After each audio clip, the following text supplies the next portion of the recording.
as far as their win total mark. Looks like they're at over 5.5. At this point in time, what do you think? You think they're going over or under 5.5?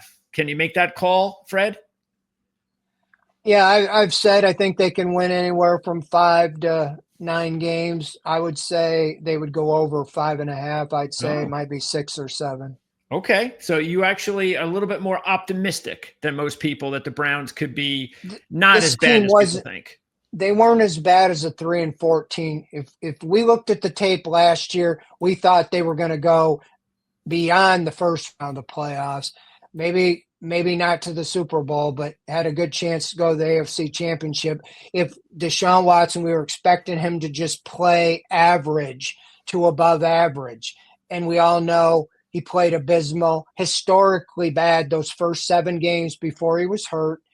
And the season was over. They were 1-6. And I'll contend this. The rest of the year, the players knew it, and they just played out the season. And you look, and Jameis Winston, that offense took off when he took over. Yeah.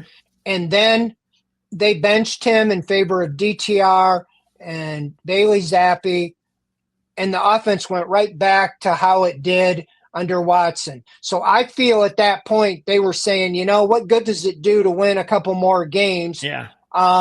They would never say that. Sure. But to be 3-14 in the draft is better as opposed to being 5 or 6 and being in the middle of the pack. So I'm pretty sure they could have won a couple more games last year. So what I'm saying is I don't think they were as good as an 11-6 maybe the year before.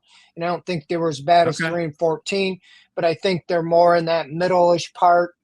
And a lot of it goes, the early part of the season, you know? Absolutely. Like you said, that schedule is really tough. It starts with Cincinnati week 1. Right now, they're a 5.5-point dog.